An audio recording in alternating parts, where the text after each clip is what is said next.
validitas dari instrumen soal. Di sini saya sudah menyajikan 5 soal esai. Nah, ini kita akan menghitung validitasnya. Sebelum itu, apa sih itu validitas? Validitas ini adalah ukuran seberapa baik suatu tes atau instrumen penilaian mengukur apa yang seharusnya diukur.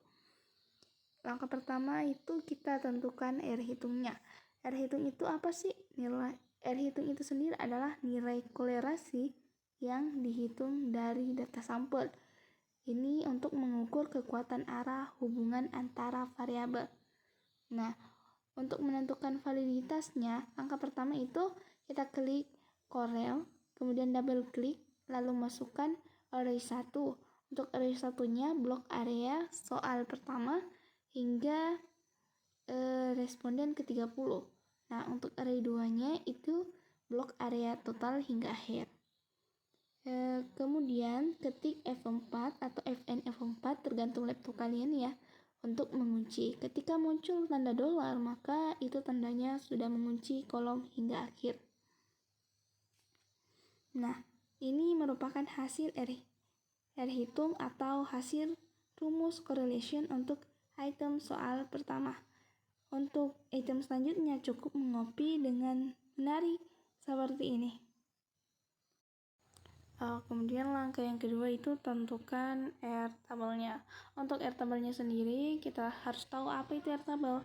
R tabel itu adalah tabel untuk menentukan nilai kritis korelasi digunakan untuk menguji hipotesis korelasi. Nah, untuk menentukannya di sini saya menggunakan 0,05 yaitu 0,3494. Nah, kalian bisa mencari-cari di Google untuk lebih jelasnya. Jadi R tabel ini berbeda-beda. Ini mengikuti jumlah responden kalian. Nah, untuk mengetahui valid atau tidaknya, kalian harus tahu kapan sih data itu valid dan kapan dia tidak valid. Jadi ketika R hitung itu lebih besar dari R tabel, maka data tersebut valid. Sebaliknya, ketika R tabel ini lebih besar dari R hitung, maka data tersebut tidak valid. Di sini saya menggunakan rumus yaitu sama dengan if, kemudian kalian tekan di bagian R tabelnya lebih kecil ataupun lebih besar dari R tabel. Kalian klik di R tabelnya. Nah, seperti itu. Ini adalah rumus untuk mempermudah kita agar tidak capek untuk mengklik satu-satu. Kita tuliskan V, tidak, valid, tidak, ya seperti itu. Sejujurnya ada yang lebih jelasnya, namun dia nggak ke-record. Dia ada pembatasan aplikasi, jadi dia nggak kerekam. Nah, ini merupakan cara untuk menghitung validitasnya. Ini khusus untuk, ini bisa digunakan, bukan khusus ya, tapi ini bisa digunakan untuk soal esai ataupun soal pilihan ganda. Jadi dari 5 soal ini semua datanya itu valid atau semua soalnya itu valid.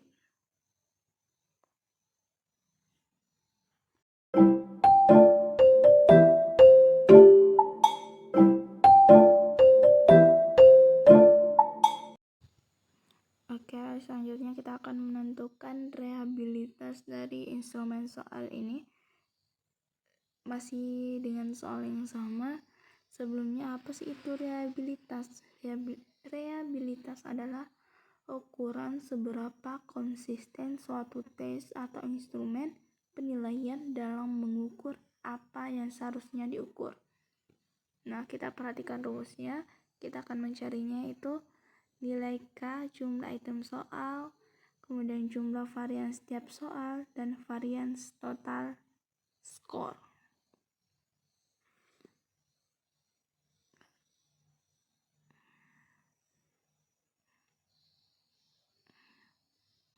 Nah, yang pertama kita menentukan varian totalnya. Kita ketik sama dengan var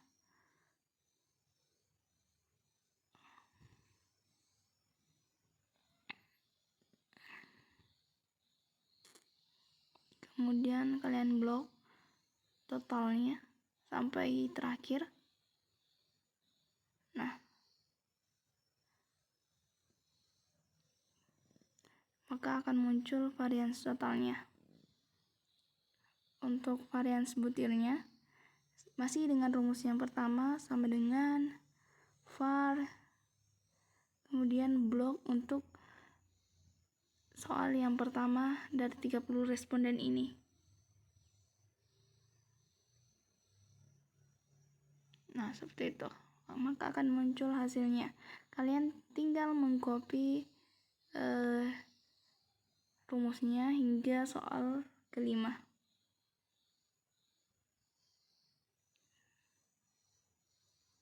Selanjutnya kita tentukan total varian tiap soal.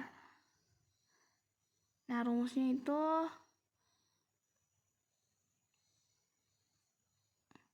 sama dengan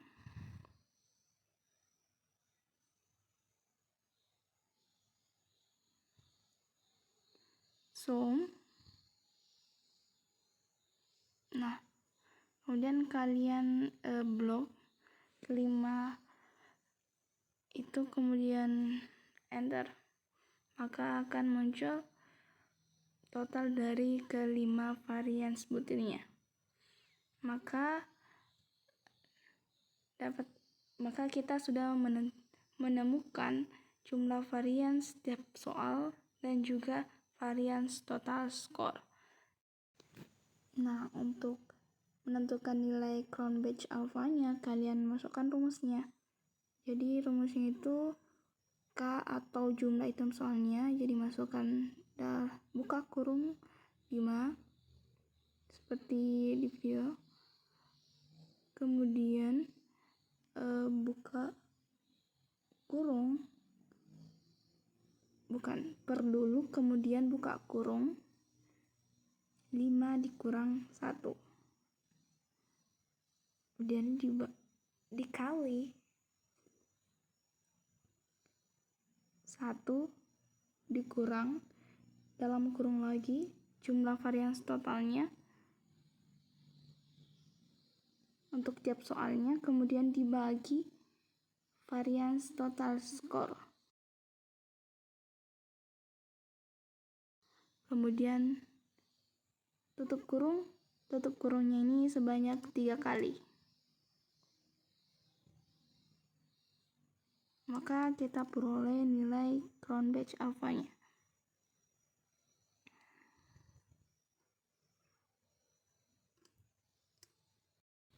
Jadi kita telah menentukan atau kita telah menemukan nilai crown batch alfanya. Maka kapan sih instrumen itu dikatakan reliable?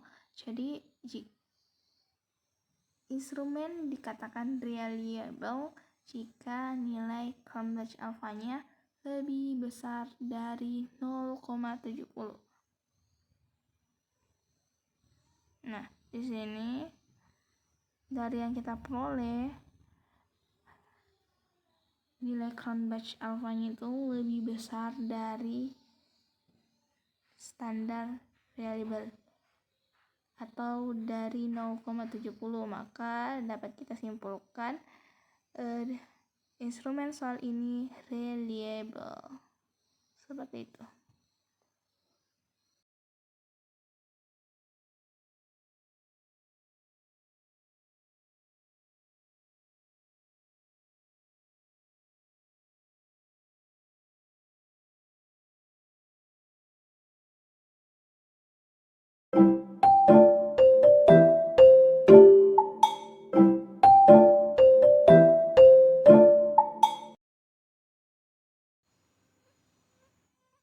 selanjutnya kita akan menentukan tingkat kesukaran. Soalnya masih sama. Seperti biasa kita harus tahu apa itu tingkat kesukaran. Tingkat kesukaran itu adalah ukuran seberapa sulit suatu tes atau instrumen penilaian bagi individu yang diukur. Nah, di sini ada rumusnya, rumus tingkat kesukaran. Jadi tingkat kesukaran sama dengan rata-rata skor per skor maksimal soal. Juga ada kategori tingkat kesukarannya.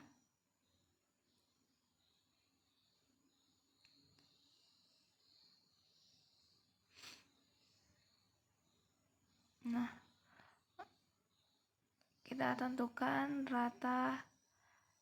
tentukan dulu skor maksimal. Jadi karena ini soal esai, jadi di sini saya mematok nilai 20 di tiap soalnya sehingga nilai sempurnanya 100.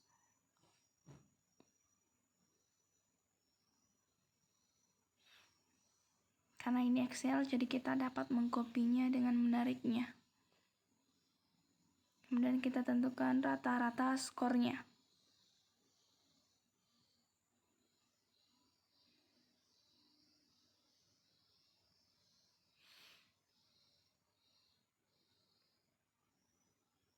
Jadi kita klik sama dengan, kemudian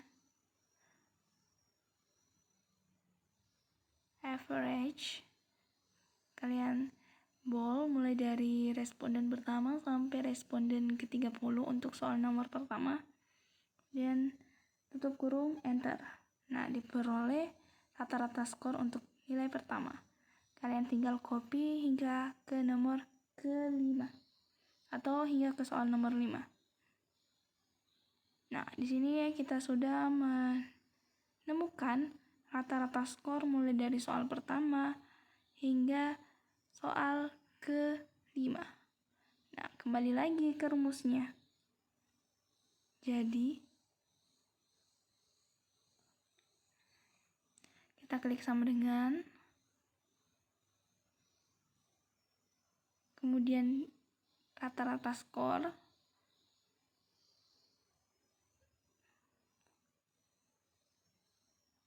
dibagi skor maksimal. Nah, ini kita peroleh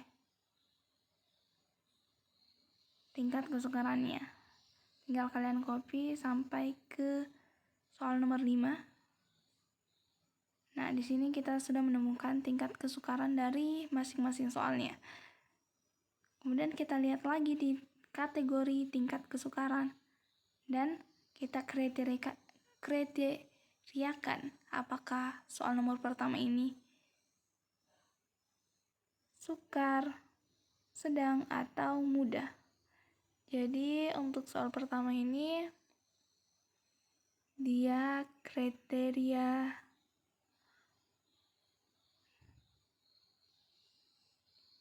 mudah. Untuk soal kedua juga mudah. Untuk yang ketiga juga mudah. Untuk yang keempat juga mudah. Yang terakhir ini dia sedang. Ya, dia sedang yang ke-5 ini. Nah, jadi dapat disimpulkan bahwa dari soal pertama sampai soal keempat dia dikriteriakan mudah. Dan untuk soal ke-5 dia kriterianya sedang. Nah, seperti itu. Jadi kita telah menentukan tingkat kesukaran dari 5 soal ini.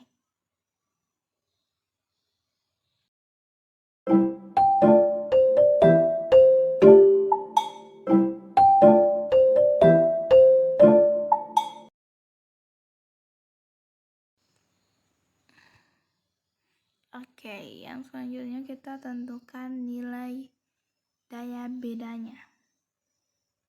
Nah, seperti biasa, apa sih itu daya beda? Daya beda itu adalah ukuran seberapa baik suatu tes atau instrumen penilaian dapat membedakan antara individu yang memiliki kemampuan atau karakteristik yang berbeda.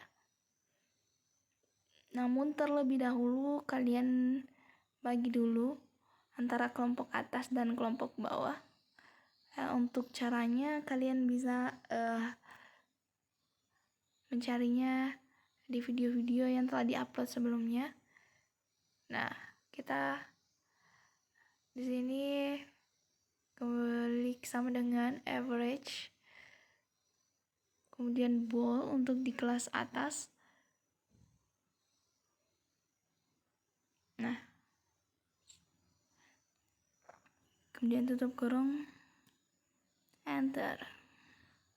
Ini untuk nilai rata-rata skor kelas atas di soal nomor 1. Seperti biasa kita copy hingga soal nomor 5. Nah, selanjutnya kita tentukan rata-rata bawah dari kelas ini. Klik sama dengan average, bold hingga responden yang terakhir sama dengan enter. Copy lagi. Nah, kita telah menentukan atau menemukan rata-rata bawahnya. Selanjutnya kita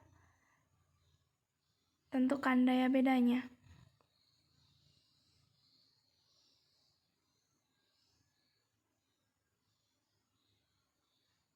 Kita kembali ke rumus.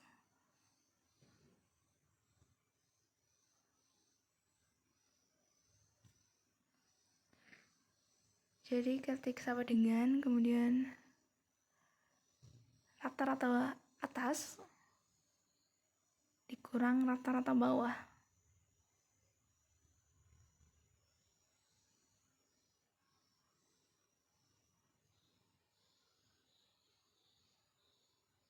Dibagi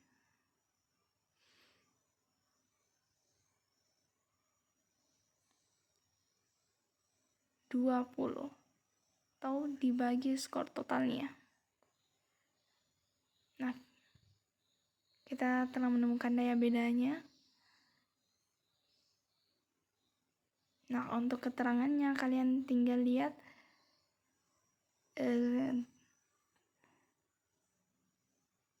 di sini. Jadi dapat dikatakan bahwa untuk soal yang pertama itu dia tergolong cukup.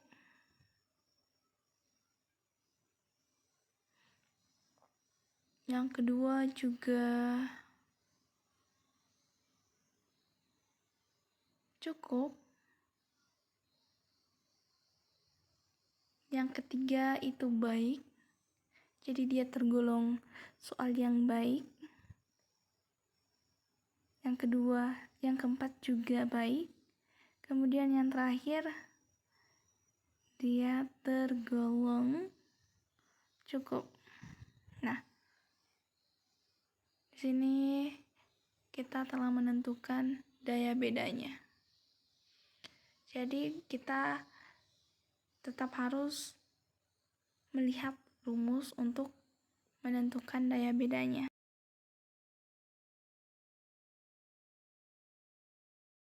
Mungkin itu saja, kita telah mengetahui cara menghitung validitas, viabilitas, tingkat kesukaran, dan juga daya beda. Untuk itu,